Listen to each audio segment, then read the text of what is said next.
Welcome back to TechieTape. In this video, we'll explore together how to change taskbar position in Windows 11. So without further ado, let's get right into it. With the KB5120998 Preview update for Windows 11 version 25H2, OS build 26200.9278, released on August 27, 2026, Microsoft has finally introduced a feature everyone was asking for: changing the taskbar position. Open Settings, Windows key +I, navigate to Personalization, Taskbar, and look under Taskbar Behaviors.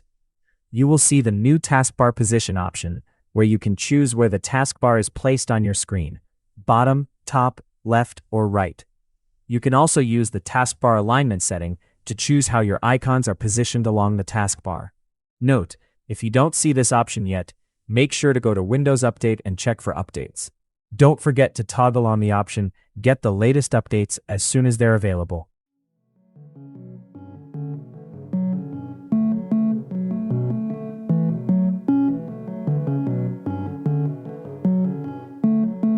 And that's it for today. If you found this video helpful, please give it a thumbs up, consider subscribing, and don't forget to activate the notification bell so you won't miss out on any new uploads. Thank you for watching. I'll see you in the next one. Take care.